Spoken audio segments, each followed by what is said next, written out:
I'd like to acknowledge Ambassador Sidney Williams in the audience, and thank you for joining us today. And supporting us as we take on the issues in Council District 15 for the special election. I'd also like to thank Deputy City Attorney Carmen D. Hawkins, who has provided some oversight for this forum to make sure everything's on the up and up. So thank you very much. Over and over in the comments you've made so far, you've addressed the city's budget crisis and how that affects the delivery of city services. They say, as the budget hearings or the neighborhood council budget hearings started today at City Hall, they say the city is approaching a $200 million deficit in order to balance the budget. So I'd like to ask some questions about the city budget, and these will be 2-minute answers. And starting with Mr. Buscaino.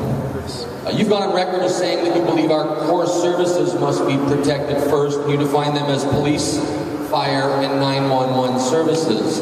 But a healthy community has much, much more than those particular services. How are you going to avoid an either-or situation where we cut transportation infrastructure?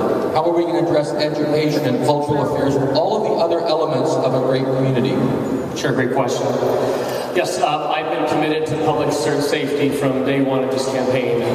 People don't feel safe in the city of Los Angeles. They're not going to want to raise their families here. They're not going to want to do business here. They're not going to want to visit the city of Los Angeles. That's my commitment.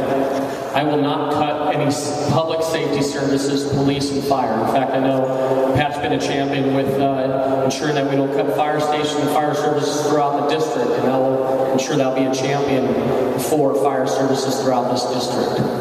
That I'm clear. Everything else, ladies and gentlemen, I'll put on the table. When it comes to a budget issue, it's more of a revenue issue. And I know we had a council member here, Councilmember Gibson from Carson. What I'm going to do as your next city council member, I'm going to go visit, call, spend some time, and get businesses to relocate here in the Harbor and the Watts area. So obviously, public safety is something that I'm committed to. They will not be cut. Everything else for me is on the table. Thank you very much. Mr. Bremer, you've gone on record as saying that the city of LA doesn't have a revenue problem. It has, in fact, a collections problem. But with homes in foreclosure, unemployment rates that are extremely high, who is it you plan to collect from? If indeed we don't have the money to support our own quality of life, how is it we can get more money out of the people of LA? Is that what you're proposing? Great question. What I mean by that is two things. Well, one, let's back up a little bit. When we talk about jobs, one of the things that we have to be specific to our community is that we have to first move legislation that bans the bots. A lot of our folks in our district are capable and willing to have the job, and yet because they did something the day after they turned 18, and now they're 40 years old, it's following them all the way up until that point. So we have to ban the bots on those. To address your issue, one of the things in terms of our collection problem is that we're being shortchanged in a lot of different taxes. For example, the parking occupancy tax. This is the tax you pay when you go to the Staples Center, you have parking, you go ahead and pay $25 to go see the Lakers or the Clippers. What happens is that we are being shortchanged every single year for $15 to $25 million.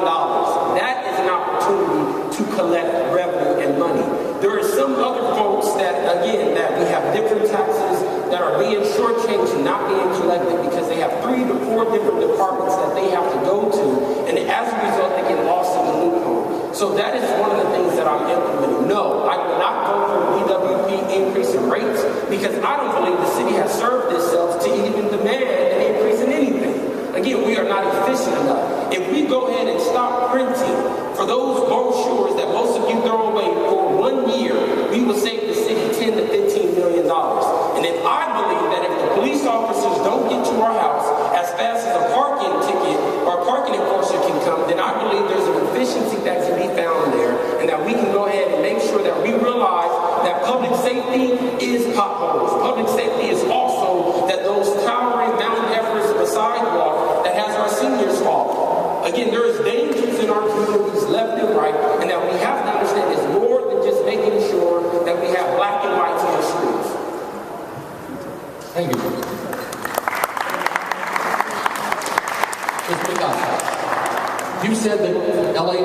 prioritize spending on our most essential neighborhood needs.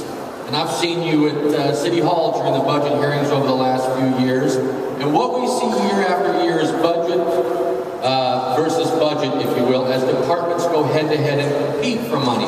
And we end up then shortchanged somehow, some way, because departments continue to lose while some prevail. How are you going to address the needs of the community and make that a priority over the priorities of the departments?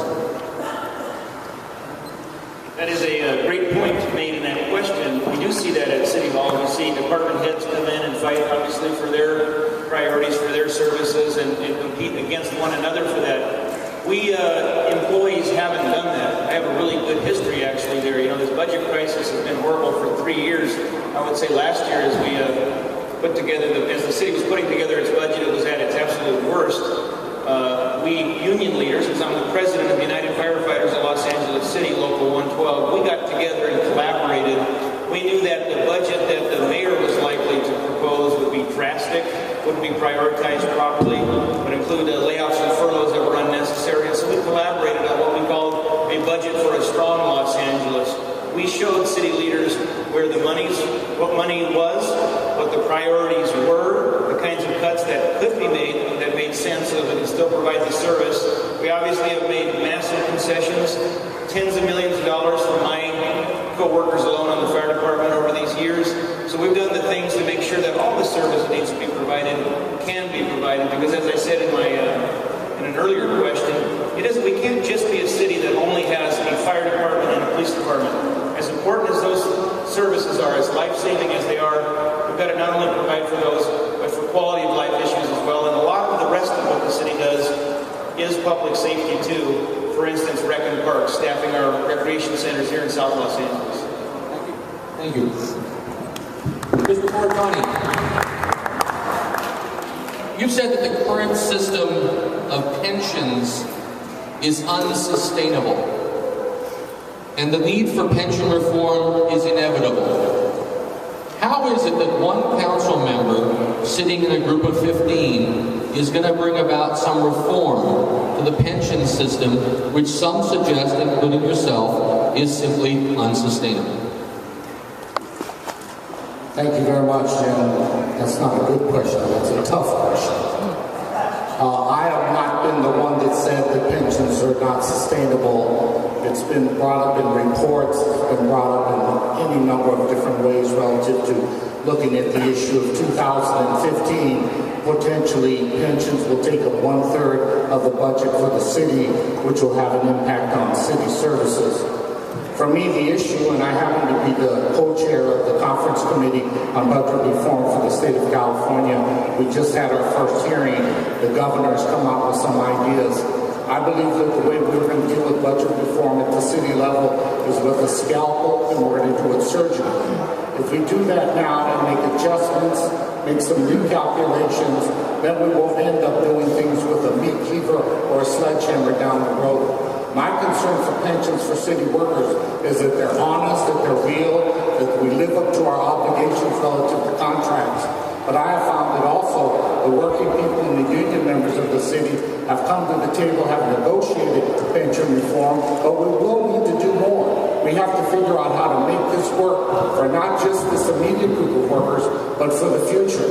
And the issue of pensions is also an issue of Social Security at the federal level. It's an issue of pensions at the state level and at the local level. This is something we can't ignore. We have to tackle. With my experience as chair of the Public Employees Retirement System and Social Security, I've been the chair of that committee. We're going to find solutions that make sense for our workers, but not have an absolute negative impact on our city taxpayers. There is that sweet spot, there is that compromise, but we got to come to the table and do it at the negotiation table. We got to do good policy, and we have to do it together. Don't ignore it. Don't think we can stick our head in the sand on it. We have to deal with it. If we deal with it now, we'll find good solutions for now and the future. Thank you. Excellent. Thank you. Ms. Gray, when asked about the City of LA's budget, you immediately referenced Bell, and then suggested that one of our problems is corruption, malfeasance, and the relationship between some city officials and some contractors. What do you have to support the charge of corruption as one of the root causes of our budget crisis? And what would you do to address corruption and malfeasance with regards to the City of LA's money? Yes, I did say corruption, and I really would prefer, and I got my notes here. I'm not going to have the same situation as Bill. I suspect, and I know that most of the salaries here have been overpaid. There's a lot of corruption between the city officials, contractors, where there's $1,000 toilet seats that only cost $5. Okay, not only that, I mean, when we get to Watts, and when we get to our area, there's a big controversy because there's so much money unaccounted for that could be coming to our communities, like the department that had over a $75 million deficit. And I mean, if it was me, heads would roll right now. I mean, I'm gonna have to say reality. We're losing over $50 million to $100 million per year. And I have, excuse me, I'm going from my notes. We have a big issue also with we have a big issue in Watts particularly, and I'm trying to put it in my words with me being so shy,